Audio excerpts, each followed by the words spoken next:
everybody. Looking forward to tonight.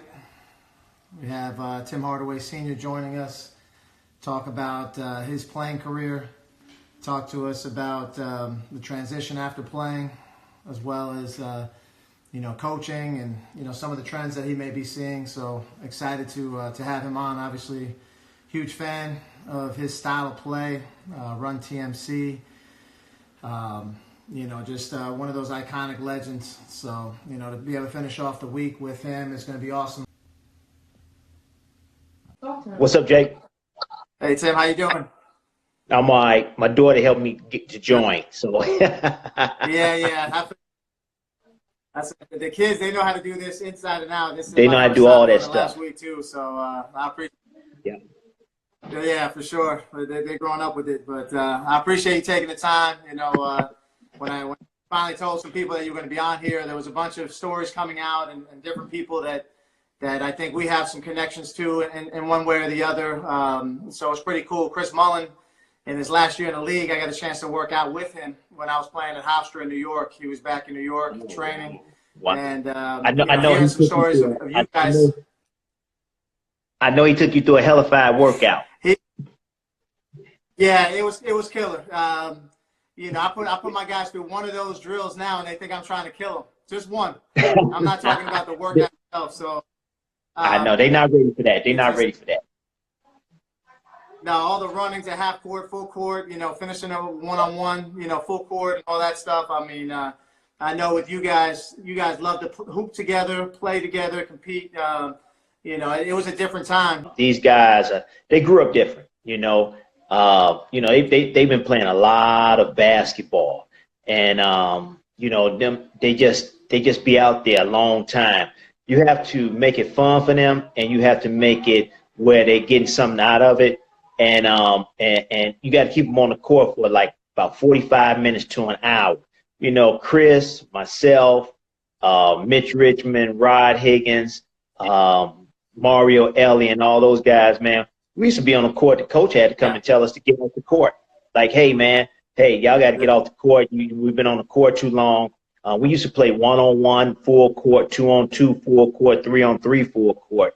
And we came up with a rule where if you steal the ball, I steal a ball at half court, I had to wait until my teammates get across half court before I could make a layup or before I could shoot the ball. And if they wasn't down there before I could shoot the ball, then I had to wait for them to come down, and then we'll pass around and get a better shot. But now these guys, they want to shoot, they want to work out, but you just have to make it fun for them, and you have to make it where they are getting a good workout out of being there for about 45 minutes to an hour. And I work kids out. Yeah. 45, and I tell them, go hard and imagine that you're going against the best player or somebody that you want to beat or want to kill, and just right. Imagine them in front of you, and you going at them hard, and you doing your move hard in game time situations, and it'll be easy for you in games. For sure. Another guy that actually reached out to me today is Speedy Claxton. That was my college teammate. Yeah, we were in the backcourt together, and he said he wore the number 10 because of you. And I've known Speedy for years, and I never knew that. He reached out to me today, and I could see some of his shiftiness with the between cross and some of that stuff come out. I'm like, damn, yeah, I see that. So it was pretty cool to hear him talk about you. And I know a lot of us coming up, we respected the hell out of your game, and obviously Run TMC was special. For you to come out of UTEP and do what you did even as a rookie, going into that. I thought, the way you guys played under Nellie's system and stuff, I mean, guys don't talk about that enough. I think that was really a little bit of what we're seeing now, but I don't know if you guys get enough credit for that. Well, the way the game is evolved right now is the way Don Nelson pictured it back in 89, 90, 91. Even when he was coaching with the New York Knicks, point forward, center forward, point center, bringing up the ball, initiating offense. And it just kind of threw a wrench in the other team's strategy of trying to guard us. You know, how am I a center going to stick this other center that's making plays and that's initiating offense, and you know, how am I going to cover dribble handoff? How I'm going to cover down screens when he pass and then screen away. So it you know, the way it is played, Nelson had a vision back then, man, that nobody else envisioned that it would happen today. And that's the way we was playing. You know, it wasn't chaotic it for us, but it was chaotic for the other team because they really didn't know how to guard us. They didn't have a scheme to guard us. They didn't have a scheme to play us. And if you went small with us, then you was playing in our hands. Then you was like, we was like, oh yeah, we got them now. You know, they gonna start running and gunning. They gonna start shooting shots that they normally don't shoot. They're going to start playing the way that they normally don't play. And the guys that normally gets the basketball isn't going to get the basketball, and they're going to be upset. So the way the game is played now, man, we had fun playing it back then. It's just the rules are different. Back then, you know, if we had the same rules, I'm talking about the defensive rules, and could double team the ball away from the ball, it would have helped us tremendously. But we couldn't do that, and we tried to work with the rules and tweak the rules a little bit. But sometimes we got caught with illegal defense, and that hurt us. And going small, it hurt us because we didn't have, you know, we couldn't rebound the ball. But man, I'm telling you, when we was playing, how much fun these guys are having today, that's how much fun we was having back then. Right. Nice. I know at one point in your career, you got twice. You shot it 7 times a game from 3. You know, again, I don't know how popular that was, but you were doing it. You know what I mean? It's one of those things. Was that something that you were aware of in that season, saying, you know what, I'm gonna pull it a little bit more from deep, or was it something post-injury that you were just seeing, you know, guys couldn't guard you, they were backing up, so the 3 ball was there for you? Well, you know what? It was like I knew they couldn't guard me. They were scared of me going to the hole, making a play, my team, or making a layup for myself. But, you know, as they bagged up off me, I was always able to come up and pull up and shoot a 3. So when I you know, got real comfortable with it, and my coaches got real comfortable with it, if you come up, then I go right past you. And if you give me a couple of feet, couple of inches, and we needed that shot, or if I was trying to break your back and go up 10 and put the game out of reach, then I shoot it. But man, you know, it was just something that that I had in my repertoire, the long 3 that was dangerous for me. And you know, I wasn't thinking about shooting more 3s, but it just happened to be that way because, you know, sometimes the defense, as a defensive guy, you try to bait people into doing stuff that you're not comfortable in doing. But I was comfortable in shooting anytime in the game. You know, if it was the first quarter, if it's the fourth quarter, I was comfortable with shooting it, and I was confident in shooting it, and I knew I was going to make it. So, you know, that was just in my repertoire. So when teams were trying, or guys was trying to bait me into it, I was comfortable in doing it. And then I'm making shots. So it's like, okay, I got you both ways. So I wasn't concentrating on it. It just happened that way. And you know, guys now are shooting 10, 12, 15 threes a game. I was looking at my son. One game, he shot 15 threes. I'm like, you shoot 15 threes? That was unheard of in the early years, man. That was your teammates walk up to you and say, hey, man, hey, you know, you shot 15 threes last night. I think you could cut that down in half, you know, or cut that down to 3 or 4 and just try to get somebody else involved. But yeah, but man, that's the way it is now. And it's exciting, man. You know, you come down, you make a 3, and then you make another one, then you make another one. You on fire. Yeah, it's true. It's you know, my time working with Kemba, you know, we talked a lot about one was the crossover. You know, we worked tough. Yeah, and you know, you were somebody that we talked about a lot. Part of, you know, what I studied when I watched you was where you placed the ball in your crossover. You had a natural shiftiness to you. Your handles were on point. But every time you crossed that ball, it never hit the midline. It was always across the body. You know, you would shift it, it would land, and then you'd be picking it up, and your shoulder was already dipped. It was almost, you know, they couldn't do anything with it. So what we tried to do with Kemba, he didn't have the same physicality you did, but what he would do is he'd hit that into the step back, or he'd hit that with the pullback. So as soon as you tried to cut him off, he would just stop on a dime, and then he had what he wanted after that. But, you know, we would talk about that specifically. When did you know that was just something like, I'm setting you up? Like, as much of the move was great, how much of it was the setup for you, you know, before that? Because you would hit him with the between and blow by him, raise up on the shot, and then all of a sudden you'd hit him, and it was like, you can't stop it. So how much was it the percentage of the setup and the percentage of the move? You know, when I was growing up, 70s, 80s, I used to watch Isiah. That was my idol. I used to watch him in high school and college from Chicago. And we always, in those days, we was always taught to be in this box. And you didn't want to dribble outside this box because you would exert so much energy. So in this box, I would have to do a move to get past you and straight line to the basket. So if I could deke you one way and go the other way and get my left shoulder past your left shoulder, then I'm past you in a box. So when I used to work on my crossover or work on a move, you never seen me go out of this box, because if I went out of this box, that'd take me out of the direction as the rim. So I used to use my shoulders and your shoulders, the defender's shoulders, to create this box where I could get you going one way and cross you over another way. And if you try to steal a basketball, you will always hit my knee. And if you hit my knee, your fingers, you know, you break a finger, you jam a finger.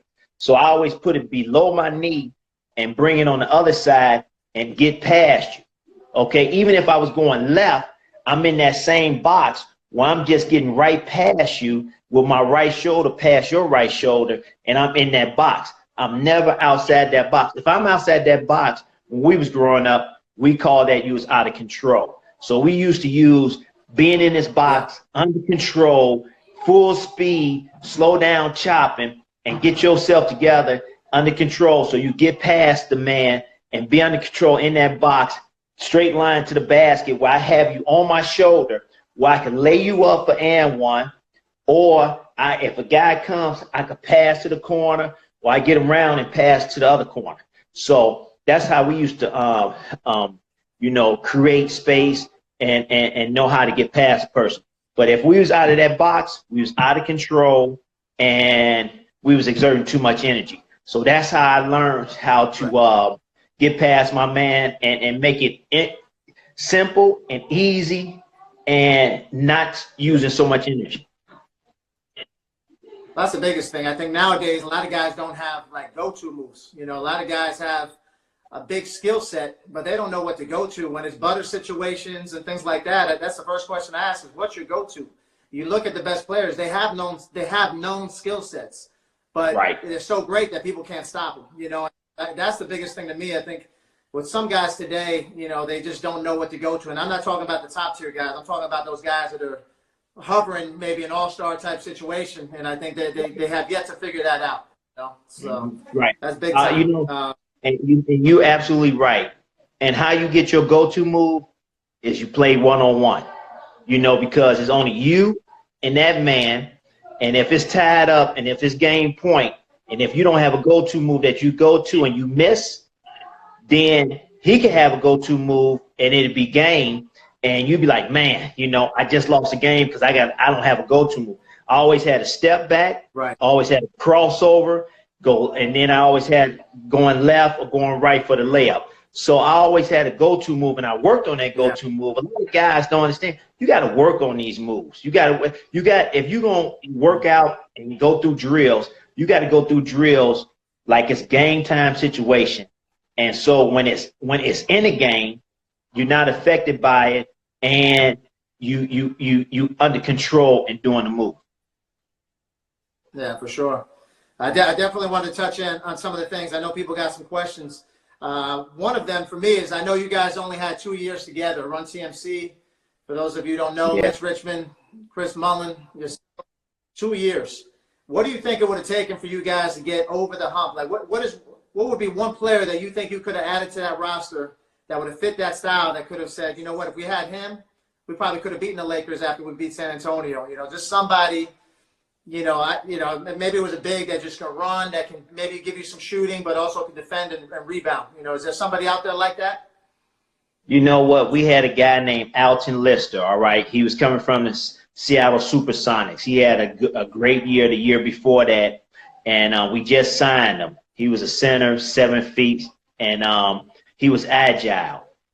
I think the first game of the season, because he was going to help us offensively with rebounds and a guy that can go to down low to make some shots and make the defense honest a little bit when we was running out of gas or we needed somebody down low to post up. But when he got hurt with an Achilles tear, he never came back the same. You know, he never came back the way that we thought that he was going to come back. And that kind of hurt us because that was going to be the guy that was going to play against Sam Perkins or against Vlade Divac in the playoffs or against a big in the playoffs instead of putting Mitch Richmond on Vlade Divac or Chris Mullin on Sam Perkins, which wasn't going to work, you know. So he was going to help us out. But that's the only guy. That's the only kind of player we needed, was a physical big that could clog up the middle, block shots, rebound the basketball, and play good defense on the center. Because centers back then, you know, you had Hakeem Olajuwon, you had Sam Perkins, you had Derek McKee down low, you had Rick Smith, you had centers, you know, down Carmelo. You had centers that was down low banging and making plays at the basket. And we needed him, but when he went down with an Achilles tear, that really hurt us, and we never was able to recover from that because he didn't come back the way we thought he was going to come back, and we had to play differently at that particular point. We had to put Mitch on bigs, we had to put Mully on bigs. I had to switch off, and then we had to go down and double. It was just too much for us, and at the end of games, you know, at times we just ran out of gas. Hold on one second. Let me get. Oh, the dog got to go out. Sorry about that. My dog had to go out. Good. Let's see. So Brian Huber, Coach Huber wants to know what your thoughts are on the 0-step rule. Was that something that existed when you played? You know, I think he's talking about, you know, the way Harden manipulates a lot of the dribble, steps, you know, those kinds of things. I mean, I'm going to tell you this. We played against a guy that brought in a Euro step, or we played with him that brought in a Euro step in '89. Sarunas, Marciulonis. Okay? Yeah. We thought he traveled all the time. We thought that he drug his feet, he traveled, a Euro step here, went over here and made a left-hand layup, made a right-hand layup. We in practice like, that's a travel, man. I don't care what nobody say, that's a travel. But the refs in the game never called it. And he was, if you look at it, he wasn't traveling. And so I get what they saying. Sometimes, yeah, I mean, you know, in the referee's eyes, they looking at different things. And when you look at somebody, when he steps one way and then takes three steps back to his right, that is a travel. Okay. A travel, I'm gonna tell you this. When they first catch the ball, LeBron, Harden, Westbrook, Kevin Durant, when they catch the ball, they catch it and then they take 2 or 3 steps when they catch it to get their pivot foot. They don't call that. Right. And that's a travel right out the gate, but they never call it. The referees never call it because they say they don't have the ball. They do have the ball, all right, but it's a stigma. You know, sometimes it looks like a travel and it's not a travel. Sometimes it is a travel, but the referees are not going to call it because they're going to say, oh, he just did that, you know, a couple plays down. No, he didn't. It's a different move. But so the referee is very hard, and it's a bang bang play. But I understand because when I was playing, we used to do the same thing. So I understand what the ref is saying and how it looks on TV and how it looks in person. But some of it is traveling, some of it isn't, and you just got to trust the referee. I mean, but I mean, we looking at it differently. The refs looking at 5 different things. All right, you could be looking at the ball, but you're looking at a play over here where this guy might, you know, chuck somebody and throw him out of bounds, even though that's supposed to be that ref's call. But you saw it at the corner of your eye. I mean, it's bang bang situation, and the players are moving. So it's kind of tough. But yeah, I do think that Harden, that is a travel, but you know, he gets away with it. Michael Jordan got away with a lot of fouls.